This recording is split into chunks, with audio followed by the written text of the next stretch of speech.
Welcome to What You Up To Now, day 2086. Sharon Horne-Ellstrom. Are you burning the midnight oil to ... Get what you want, make the contribution that you want in the world, make the world a better place, do what you can with what you've got right now, yada, yada, yada.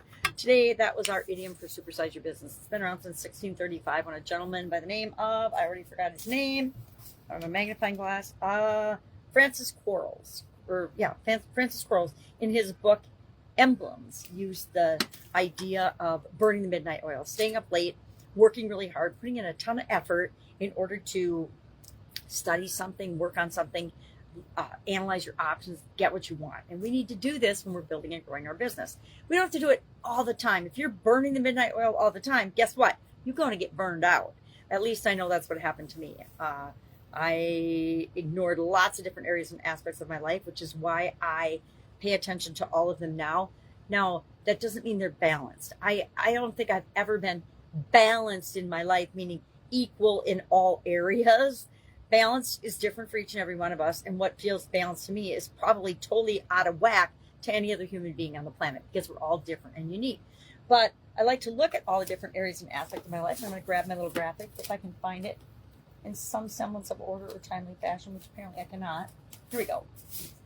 But it's why I pay attention to all 9 of these areas and aspects of my life now, because I actually dropped dead because I didn't pay attention to my physical, mental, emotional, spiritual, relationships, well-being, right? I kind of let them all go to heck for focusing on my financial well-being. I was building businesses, supersizing businesses right and left for myself and with and for other people.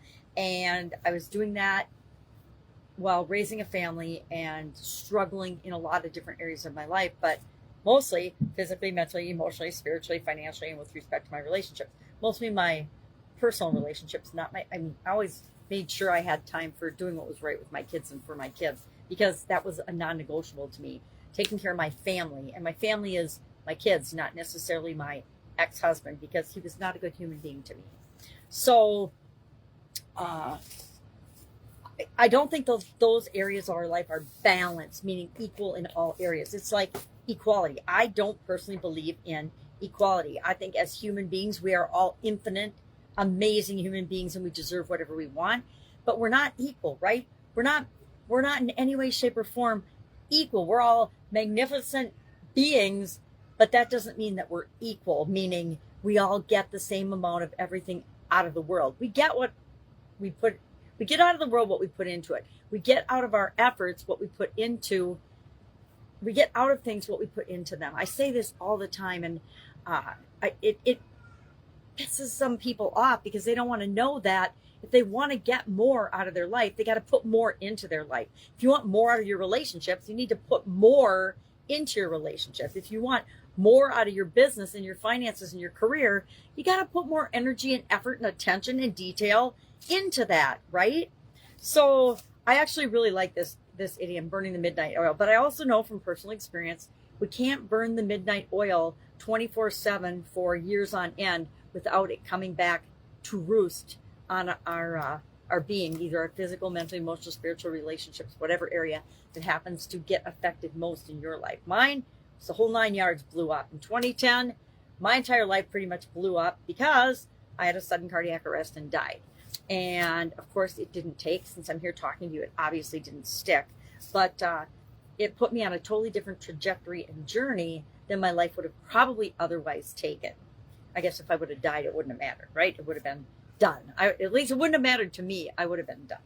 So this year's annual challenge, the Get Your Goals annual challenge, we're focusing on contribution this month. How do we impact the rest of the world? How do we show up in the world? Do we leave an imprint or a legacy? What do we want our life to look like? What do we want our life to have stood for? What do we want our legacy to be, if we even care about having a legacy? So we're talking about contribution this month. And today's topic is, we're running through the SOAP framework with an area of contribution that we want to improve in. So today we're on the O of SOAP framework, which stands for options. Am I doing that upside down and backwards? Yes, upside down. The SOAP framework stands for options. Yesterday we identified our story for the area of contribution that we want to improve in. I said I want to improve my physical one-on-one engagement and contribution, that I show up and I actually contribute something in person, volunteering or teaching or whatever, that's the area that I'm working on. So what are my options for that? We're using the 1031 tool, which again, I put away all my stuff today. We're using the 1031 tool, which I've talked about a lot, where we brainstorm 10 things, at least 10 things. Why? So we don't get stuck in that paradox where we only come up with one or two options and we think that's all we can do. Because the truth is, we always have infinite possibilities and infinite options. We just have to be willing to open up our minds and see them. So we brainstorm at least 10 of them, and then we circle 3 that we're going to use as we go to the A tomorrow for analyzing and then taking action on one of those things. We're going to take immediate action. As soon as we pick an option, we're going to act on it tomorrow, because we should never leave the scene of a decision or a choice without taking some kind of action. And action doesn't have to be a big giant thing, but we got to do something. So I'm getting ready for a trip. I'm not doing a very good job of it, but I'll be ready. I'm always ready, right? Don't usually put it off to the last minute, but this trip I'm putting off to the last minute. If I can help you in any way, hit me up and ask. Otherwise, I'll be with you tomorrow. Have a great day.